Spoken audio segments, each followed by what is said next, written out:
Сәлеметсіздер ме? Қазақ тілі мен әдебиет сабағына қош келдіңіздер. Алдымен менің каналыма тіркеліп, лайк басып, комментарий қалдыруды ұмытпаңыздар. Бүгін біз сіздермен жаңа бөлімге көшеміз. Тақырыбымыз менің тәуелсіз Қазақстаным.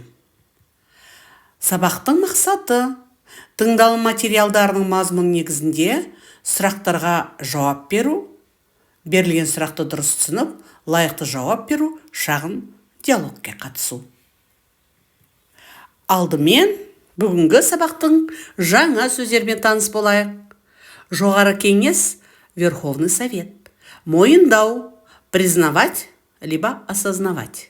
Қиыншылық, трудность, қарыштап даму, процветать, преуспевать, развиваться.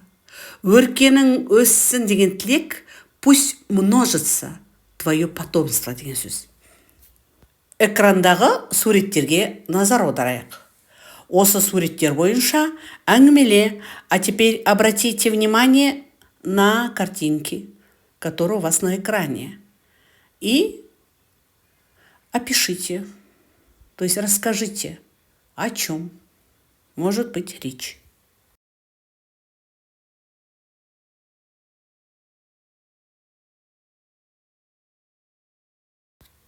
Жарайсыңдар, әрине, біздің тәуелсіздігіміз туралы.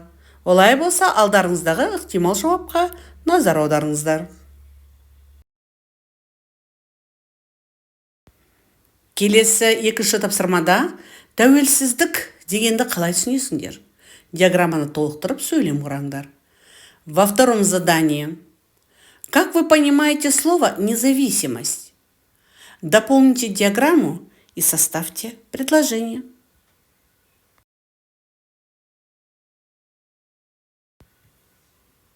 Бұл тапсырманы да дұрыс орындады деген ойдамын. Олай болса, ықтимал жауаппен салыстырыңыздар. Келесі диалогты тыңдап, рөлге бөліп оқыңдар. Түсінгендеріңді баяндаңдар.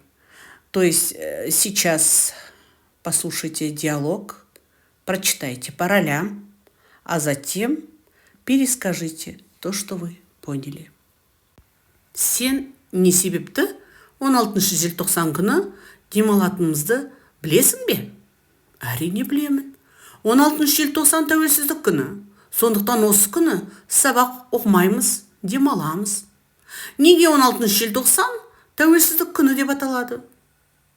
1991 жылы 16 желтоқсанда Қазақстанның жоғары кеңесі тәуелсіздік пен мемлекеттің егемендігі туралы заңды қабылдады.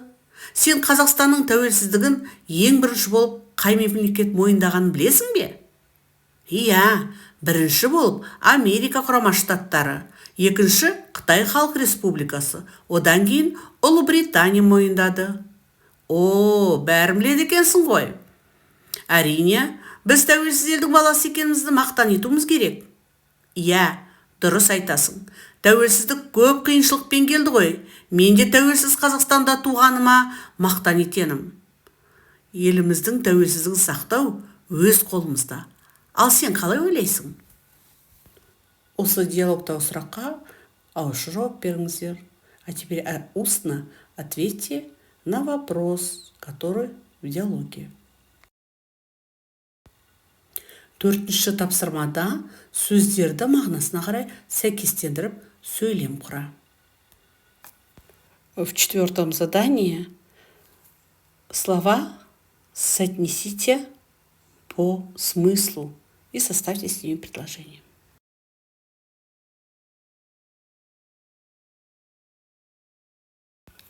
Жарайсыңдар.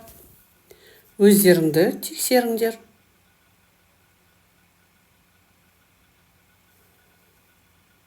Келесі бесінші тапсырмада мәтінді оқып, түсінгендеріңді айтыңдар. В пятом задании прочитайте текст, а затем расскажите. Алтыншы тапсырма жазылым тапсырмасы. Берілген сөздер мен сөз тіркестерін пайдаланып, досыңды тәуелсіздік күнімен құттықтап ашық хат жаз. шестом задании поздравьте своего друга с Днем Независимости. Напишите поздравительную открытку, используя данные слова и словосочетания.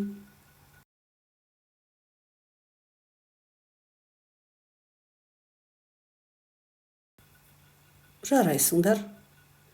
Өздеріңді тексеріңдер.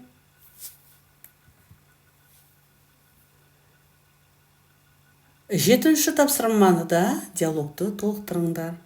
В этом задании дополните данный диалог.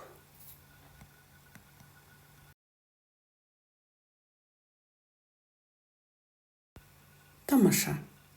Өздеріңді тексеріңдер.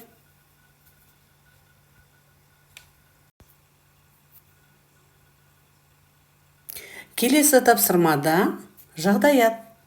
Сынып жетекшісі сендерге тәуелсіздік күніне арналған тәуелсіздік тірегім атты тақырыпта мерекелік шара өткізуді тапсырды.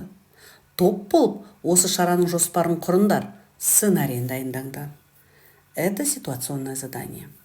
Классный руководитель поручил ко Дню независимости провести праздник на тему «Независимость – моя опора». А теперь составьте план этого мероприятия всей группой. Подготовьте сценарий.